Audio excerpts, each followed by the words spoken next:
नमस्कार दोस्तों, आज बात करेंगे एक बहुत ही इम्पोर्टेंट टॉपिक पर जो पिछले लगभग एक वीक से बहुत चर्चा में बना हुआ। और टॉपिक ये है कि ट्रंप और पुतिन की जो अलास्का वार्ता होना थी, आखिरकार वो बेनतीजा हो गई है, यानी उसका कोई भी परिणाम नहीं निकला है। तो आइए इस पूरी घटनाक्रम का विश्लेषण करते हैं और समझने की कोशिश करते हैं कि इसका अब यूक्रेन रशिया युद्ध में क्या परिणाम होगा, इसके अलावा पूरे विश्व में इसका क्या असर होगा और विशेष तौर पर भारत के लिए अब भविष्य में इसका क्या असर हो सकता है इस घटनाक्रम में। तो देखिए, जैसा आपको पता था कि 15 तारीख की रात में, यानी भारत के हिसाब से 16 तारीख की सुबह, अमेरिका के प्रांत अलास्का के एनकरेज में ट्रंप पुतिन की वार्ता हुई।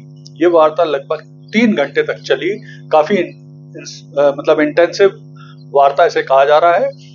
और ये वार्ता 3 on 3 और बाद में 1 on 1 के पैटर्न पे हुई। 3 on 3 का मतलब है कि इस वार्ता में अमेरिका की तरफ से 3 व्यक्ति, ट्रंप, मार्को रूबियो और स्टीव विटकॉफ ने भाग लिया, और रूस की ओर से पुतिन, सर्जेई लेवरोव और यूरी उशाकोव ने भाग लिया। और बाद में फिर ट्रंप और पुतिन ने पर्सनल लेवल पे भी थोड़ी सी चर्चा की।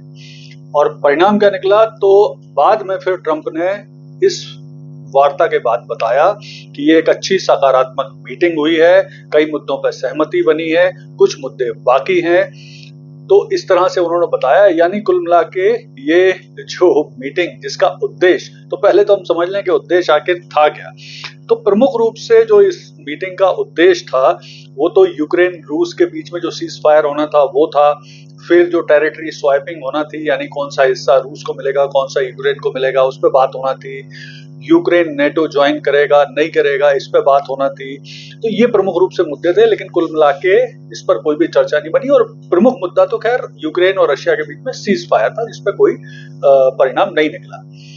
मीटिंग के बाद फिर ट्रंप और पुतिन ने एक साझा प्रेस वार्ता की, और इसमें किसी भी पत्रकार के सवाल के जवाब उन्होंने नहीं दिए, अपनी तरफ से थोड़ा थोड़ा सा ब्रीफ कर दिया।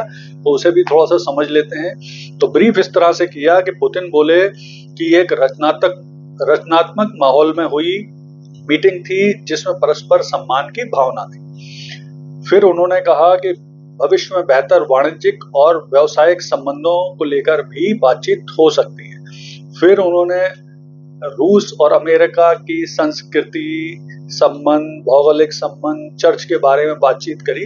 यानी कुल मिला के उन्होंने इस मीटिंग के बारे में बहुत ज्यादा पॉजिटिव चीजें नहीं बोली, बस जनरल बातचीत करी। ट्रंप ने इस मीटिंग के बारे में बोला कि मीटिंग बहुत ही इंटेंसिव यानी गहन थी, बेहद उत्पादक यानी प्रोडक्टिव थी, कई मुद्दे पर सहमति बनी, कई मुद्दे पर चर्चा बाकी है।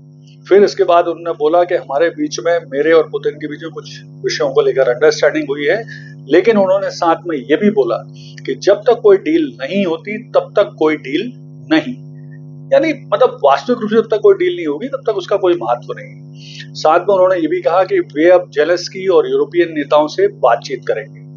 उन्होंने प्रेस कॉन्फ्रेंस के बाद फॉक्स न्यूज को एक इंटरव्यू में ये भी बोला कि अब ये जेलेंस्की पर निर्भर है कि वो कोई डील कर लें, और उन्होंने सलाह दी जेलेंस्की को कि वो कोई डील कर लें।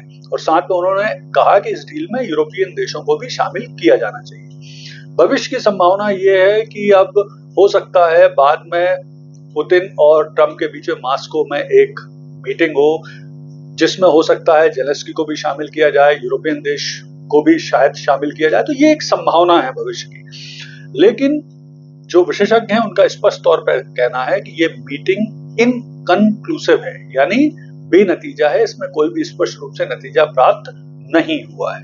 और जैसा कि विशेषज्ञों ने कहा कि वो पहले से ही कह रहे थे कि एक मीटिंग में या पहली मीटिंग में संभव नहीं है कि कोई निर्णय निकले, इसके लिए कई मीटिंग लगेंगी, क्योंकि जो मुद्दे हैं वो बहुत कॉम्प्लिकेटेड है दोनों की तरफ से।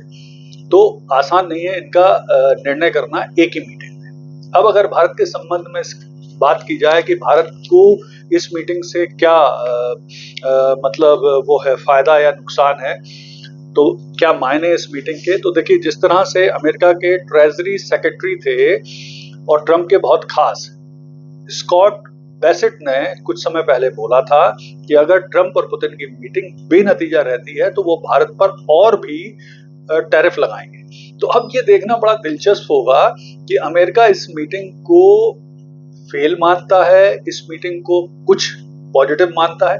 ये सब डिपेंड करेगा कि अगर वो भारत पर टैरिफ लगा रहे हैं तो ये मीटिंग फेल है, और अगर नहीं लगा रहे हैं इसका मतलब वो उसे कुछ प्रोडक्टिव मान रहे हैं। तो कुल मिला के कुछ भी हो, लेकिन एक चीज तो तय है कि कम से कम मीटिंग आरंभ हुई, जो कि यूक्रेन रशिया युद्ध के लिए एक सकारात्मक कदम है, विश्व शांति के लिए सकारात्मक कदम है, और भारत के लिए भी एक सकारात्मक कदम है। आने वाले समय में अब कब भविष्य में सेकंड मीटिंग मॉस्को होती है, उससे और भी कुछ जो यूक्रेन रशिया युद्ध है उसकी दिशा तय हो।